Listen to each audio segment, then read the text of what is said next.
Olá pessoal, olá, sejam todos bem-vindos à primeira semana e pós de Patologia das Construções. É uma satisfação estar aqui com todos vocês nessa sala de aula, nesse importante mini curso em que estarei falando a vocês um pouco sobre a importância da prova pericial, uma atividade que envolve a apuração das causas que motivam determinado evento ou da asserção de direitos, segundo o item 3.61 da ABNT-NBR 13752. Falarei um pouco sobre mim, mas neste princípio gostaria de agradecer à Academia da Patologia, profissionais envolvidos nessa situação importante na educação continuada, também ao IPOS especialização. Aqui eu tenho meu e-mail, já de imediato para deixar com vocês o meu WhatsApp, o link do meu Instagram e também meu perfil profissional no LinkedIn. Bom, como eu disse a vocês, meu nome é Luiz Otávio, também conhecido como Luiz Pereira. Sou engenheiro civil, professor aqui no IPOS Especialização e estarei falando para vocês um pouco sobre a importância da prova pericial. Pois bem, iniciando então nossas atividades, antes de falar um pouco sobre mim como palestrante aqui neste momento com vocês, gostaria de falar um pouco sobre o direito de construir de Eli Lopes Meireles. É importante trazer informação inicial nessa reflexão em relação a uma situação dita por Eli Lopes Meireles lá em 1961. A responsabilidade pela perfeição da obra é o primeiro dever legal de todo profissional ou firma de engenharia, arquitetura ou agronomia, como é o nosso foco aqui. Sendo de presumir, então, que em qualquer contrato de construção, particular ou público, mesmo que não conste nenhuma cláusula de ajuste, por que dessa frase tão importante do direito de construir, dito por Eli Lopes Meireles, em 1961, repito, isto porque a construção civil é modernamente mais do que um empreendimento leigo. Nós estamos falando de uma análise técnica, de um conceito de expertise. Então, é necessário e também tem uma carência imensa ao mercado em relação a uma alta especialização que exige do que nós dizemos, além da perícia artis, ou seja, do prático do passado, a perícia técnica do profissional da atualidade. Nem tudo, então, está voltado para aquilo que está escrito, para aquilo que está nos conceitos teóricos, como também da prática, principalmente da atualização profissional. Você hoje aqui neste nosso evento, nesse bate-papo importante na Academia da Patologia, nós vamos falar então sobre educação continuada, a importância da prova pericial. Como disse a vocês, meu nome é Luiz Otávio Santos Pereira, sou engenheiro civil graduado com ênfase em meio ambiente, especializado em avaliações e perícias em engenharia, MBA em gestão de negócios da incorporação e construção imobiliária, pós-graduado em patologia da construção civil, técnico em transações imobiliárias e mestrando em engenharia de avaliações pela Politécnica de Valência. Sou ex-professor do Instituto Federal de Minas Gerais, sou ex-professor da Universidade do Estado de Minas Gerais, atualmente sou professor de educação continuada no IBAP, Instituto Brasileiro de Avaliações e Perícias, e também pelo IPOS, especialização. Engenheiro civil, credenciado aí na Caixa Econômica, Banco do Brasil, BDMG, BNDES, Ministério Público, cadastrado em diversas varas cíveis do Estado de Minas Gerais e atualmente ocupo 2 cargos importantes na minha carreira profissional, cargos eletivos e cargos honoríficos, valorização profissional e o direito da construção da sociedade da engenharia pela nossa valorização da nossa classe. Estou como inspetor-chefe do CREA Minas, em Divinópolis, e como diretor técnico no Instituto Brasileiro de Avaliações e Perícias de Engenharia, o IBAP-MG, na gestão 2021-22, no qual tenho a satisfação e mando um abraço ao presidente Lúcio do CREA e à presidente Valéria do IBAP em exercício, ambos os profissionais. Pessoal, essa breve introdução, então, já iniciamos, como o tempo é curto, um pouco sobre o que é perícia. Então, inicialmente, não é admissível exigir que o juiz ou qualquer parte leiga detenha de conhecimentos universais. É necessário, então, a ponto de examinar cientificamente tudo sobre a veracidade dos fatos da figura de um expert, a figura de um profissional especialista que detenha do conhecimento técnico e específico de uma área fim. Então, neste caso, daqui a pouco nós vamos falar um pouco sobre a situação da perícia extrajudicial e da perícia judicial. O juiz ou as partes têm que ser munidas de informações técnicas, auxiliares de profissionais especializados de nível superior para fazer o exame de coisas móveis e imóveis, pessoas e documentos envolvidos no litígio, de forma com convicção a provar tecnicamente, realizando um julgamento com segurança. Lembrando que nós, peritos técnicos da engenharia, não temos poder no ato judiciário para dar conclusão e veredito. Essa é uma informação importante e valiosa como técnica que nós muniremos à secretaria, e no caso ao excelentíssimo doutor juiz daquela vara em específico, para chegar numa conclusão. Por isso, o ato e o efeito da execução pericial de nós como técnicos nada mais é do que realizar um trabalho com lisura, de acordo com a BNT-NBR 14653 para avaliação, 13752 para perícia na engenharia e construção civil, entre outras diversas normas técnicas, para chegar e trazer resposta aos quesitos num pleito judicial. Isso no ato judicial. Mas para o extrajudicial, podemos e devemos dar conclusão em relação a pareceres técnicos para munir as partes em relação a qual tomada de decisão agir. Bom, lembrando que para você ser perito, ou na verdade para que você esteja como perito, necessário é você ser expert em alguma área de atuação.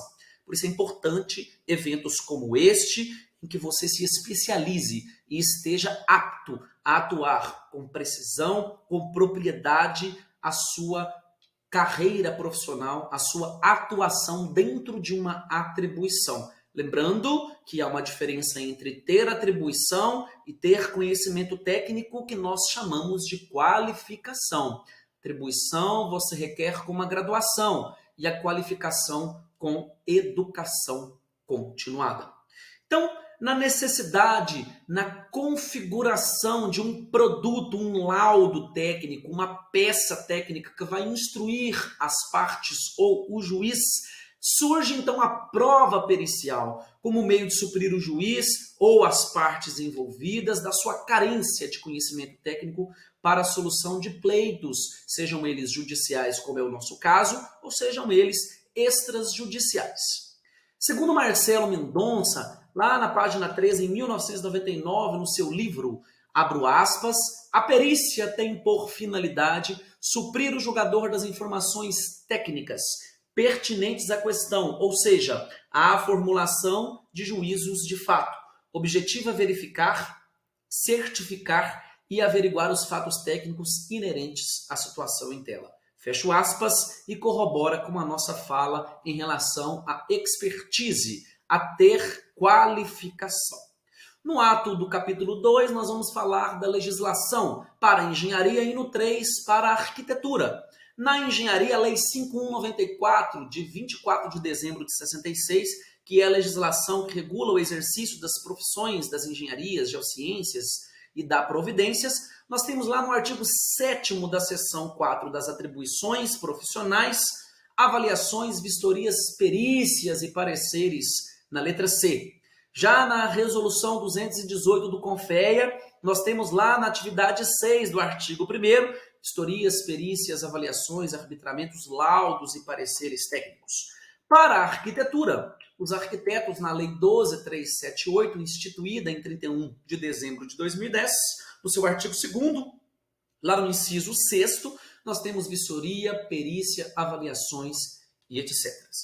Bom, pessoal, eu não posso deixar de falar um pouco para vocês sobre a importância da RT.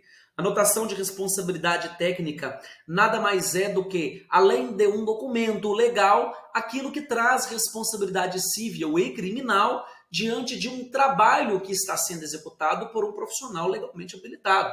Então, nós não podemos deixar de chamar a atenção de profissionais ligados a diversas áreas da engenharia, da arquitetura, que é a RRT, em relação não apenas à obrigatoriedade, como também da importância da anotação da responsabilidade técnica, porque é esse documento que instrui legalmente a defesa do profissional e cria-se também acervo técnico. Então, instituído pela Lei 5496 em 77, regulamentado pela Resolução 307 do CONFEA de 86, a RT ela registra os contratos escritos ou verbais celebrados entre as partes, bem como cargos em funções técnicas desempenhadas por profissionais. Acrescenta-se ainda a importância do acervo técnico da pessoa jurídica, da pessoa física. Serve também como documento hábil para a garantia da remuneração dos serviços prestados, ou seja, ele tem, em teor legal, uma função contratual.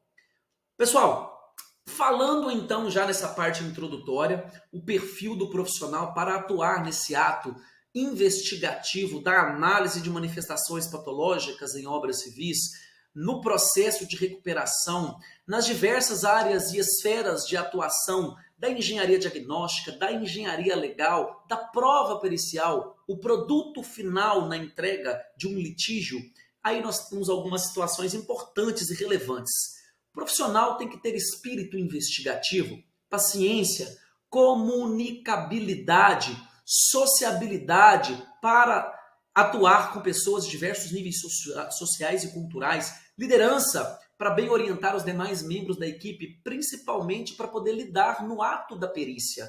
Você estar como perito oficial da justiça é trazer para os assistentes técnicos e as partes envolvidas uma situação de respeito, de cordialidade, para que você tenha uma perícia com lisura, uma perícia técnica, aquela que vai contribuir para a secretaria à contratação diante da situação de sua nomeação.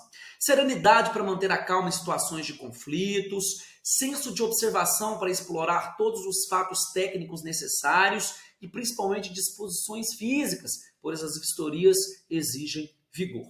Pessoal, no capítulo 6, nós vamos falar um pouco sobre atuação pericial. E aqui lembrando que são 15, 20, 25 minutinhos de um bate-papo, de uma troca, de uma experiência em relação à nossa atuação profissional. É uma semana que nós estaremos aqui com imersão e atuação e fala e técnica e troca de experiência.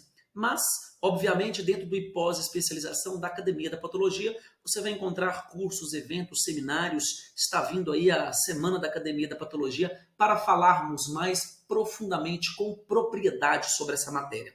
Voltemos ao capítulo 6, atuação pericial. A prova pericial, então, como propriamente dita agora há pouco, ela está ligada dentro de uma solicitação em duas situações, o que é extra e o que é judicial. O extrajudicial é quando é contratado por partes para análise técnica dos fatos. E o judicial, quando é constituída por uma nomeação judicial, ou seja, é constituída de uma ação que nós chamamos de ato perpetuum rei memoriam, o juiz nomeia o perito, as partes indicam assistentes técnicos, o perito realiza as vistorias no imóvel e lógico que existe todo o rito legal nos artigos que nós vamos apenas falar quais são para que você se norteie dentro do Código do Processo Civil, o novo Código do Processo Civil. E o extrajudicial, como por exemplo a construtora que contrata um profissional para realizar a vistoria no imóvel, ou o proprietário do imóvel vizinho à obra contrata um profissional para realizar a vistoria em seu imóvel, e por aí vai. Então, diante dessa situação, a prova pericial é um dos meios de prova previsto no Código de Processo Civil. Lá no artigo 420 a 439, você pode pegar aí o Código de Processo Civil e analisar. É quando a apuração do fato litigioso não se puder fazer pelos meios ordinários de convencimento. O que é muito comum no extrajudicial, ter contratações de peritos assistentes que realizarão trabalhos extrajudiciais e tal peça técnica balizará um profissional da área jurídica, um advogado ou um defensor público, a realizar sim um ato da petição inicial, que é o documento que instrui o juiz para uma ação judicial, pois se trata de prova especial com requisitos específicos. Na admissibilidade, somente haverá perícia quando o exame do fato a ser provado depender de conhecimentos técnicos especializados. E essa prova ainda tiver utilidade diante dos elementos disponíveis para exame. Ou seja, a admissibilidade num pleito judicial, a perícia poderá ser requerida por ambas as partes, devendo, no entanto, que as mesmas justifiquem a necessidade, mesmo que contratem um profissional para ser seu assistente técnico e tem ali uma peça técnica que baliza e instrui o profissional na peça técnica inicial, tá? Então, isso é importante ficar claro. As partes podem requerer, ou até o próprio juiz pode requerer no ato do processo, no discorrer do processo litigioso aí. Pessoal, aí nós vamos falar agora, já aí finalizando, temos aí 15 minutos, falando sobre as perícias nos seus diversos campos de atuação.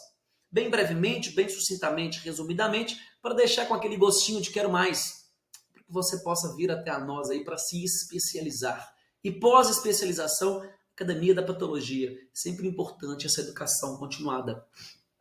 Vistoria cautelares e sumaríssimas, que são aquelas ações preventivas, tem como objetivo preservar dos direitos para futura indenização ou futura ação indenizatória. E neste momento, por exemplo, das vistorias cautelares e sumaríssimas, que nós sensorialmente analisamos a condição física e atestamos, mesmo que seja por um conceito visual entregue num relatório técnico, a situação em data vênia daqueles objetos. Condições ordinárias em que envolvem indenizações por vícios de construção ou danos causados a terceiros que possam ser registrados através de verificação e pareceres técnicos de engenharia. E aí é muito comum fazer aquela escandalização, investigação e diagnóstico dos danos físicos em data vênia. Em algumas cidades, como por exemplo, existe aí no Rio de Janeiro a lei da autovistoria, que é uma legislação municipal. Nós temos o terceiro exemplo aí, reintegração de posse, quando da invasão ou esbulho de terras. Nós temos, por exemplo, uso capião.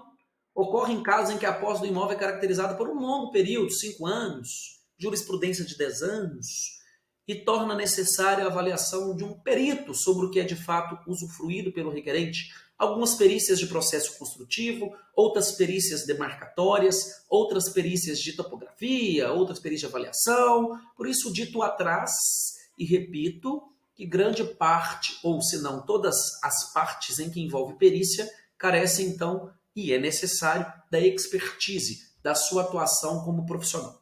Renovatórias e revisionais ocorrem 1 ano e 6 meses antes do término do contrato de locação, de no mínimo 5 anos, quando o inquilino, segundo o decreto, requer a decretação da renovação de contrato por igual período, decreto 24.150. Nós temos as demarcatórias, mais comumente solicitadas para áreas rurais, para objetos rurais. Surge quando há divergência entre limites, entre divisórias e tudo mais, né? Reivindicatórias têm como objetivo principal estudar os títulos apresentados pelas partes, devendo percorrer aos cartórios de registro de imóveis para formar o elo da cadeia sucessória. Nós temos as divisórias para divisão em comum, divisão em partes. Falo muito aí também, tá na minha bagagem profissional, a BNT NBR 12721, que divide isso muito bem, a divisão de fração ideal por propriedade. Depois eu vou conversar aí com os idealizadores dos projetos da Academia da Patologia. Um grande abraço ao Felipe Lima, um amigo que eu fiz aí ao longo do caminho, aí, ao longo das redes sociais e pela nossa defesa da valorização e a nossa expertise aí na patologia das construções. A convite dele, estou no IPOS especialização. Nós vamos aí conversar um pouco sobre esse curso, a 12721. Então, as divisórias, a extinção de condomínio e retificação de registros está muito ligado à ABNT NBR 12721. A divisória, como de fração ideal das partes em comum, extinção de condomínio ocorre pelos mesmos motivos, porém, quando os condôminos não desejam mais estar em comum e desejam partilhar o imóvel, né? Eles querem a sua fração única, sem áreas em comum. A retificação de registro, quando carece de uma necessidade de retificação de área, aumentou a área de uma cobertura, aumentou a área construída, isso carece de uma retificação. Desapropriação, a justa indenização devido ao proprietário pela área expropriada por um poder público. Servidão, desapropriação, está muito ligado à situação dessa área de atuação. Discriminatórias, em que o Estado vai obter o domínio em que se prova absolutas terras devolutas e outras que se declara de interesse. Pessoal, olha só que importante. Em 20 minutos, 20 e poucos minutos, nós falamos sobre diversas áreas de atuação no âmbito pericial. Isso aqui é um dos mínimos que nós podemos atuar como experts, como profissionais voltados àquela situação da análise das manifestações patológicas num processo de recuperação, verificar a sintomatologia, observar a diagnose da origem das manifestações patológicas, qual é a diferença daquilo que você vê, daquilo que de fato origina aquela situação, quando isso está ligado a um momento de recalque, a um recalque diferencial, quando isso está ligado à fase de projetos, quando é erro de materiais, empregabilidade no processo construtivo, mão de obra desqualificada, tudo isso carece de uma análise do conjunto do todo. Nós temos avaliações de bens, quando você faz divisão de bens, divisão de herança, partilha, quando você faz um conceito, que hoje nós temos uma esfera imensa de atuação para a avaliação de bens, bancos, instituições financeiras, órgãos públicos e por aí vai. Assim como também você tem divisão para fração de propriedade, o que é em comum para dividir em comum a todos que têm a sua fração de propriedade no mesmo terreno. Bom, agradeço mais uma vez a oportunidade de estar aqui com vocês e deixo uma mensagem final. Ser profundamente conhecedor do assunto faz com que o profissional se torne mestre de suas próprias decisões. Autor desconhecido. Meu nome é Luiz Otávio, conhecido também como Luiz Pereira, sou engenheiro civil, professor. Aqui está o meu WhatsApp, meu Instagram, meu perfil do Facebook. Lá atrás está o meu LinkedIn. Estou à disposição de vocês. Agradeço a Academia da Patologia, Felipe Lima, a pós-especialização e os seus diretores. Da oportunidade, conto com vocês para poder participar conosco dessa imersão, dos eventos pelo IPOS e da especialização em patologia das construções. Isso mesmo, nós temos um curso de pós-graduação 100% online em patologia das construções. Um abraço, pessoal. É uma satisfação estar aqui com vocês e contamos aí com vocês para os próximos eventos. Um abraço. Até mais, pessoal. Tchau, tchau.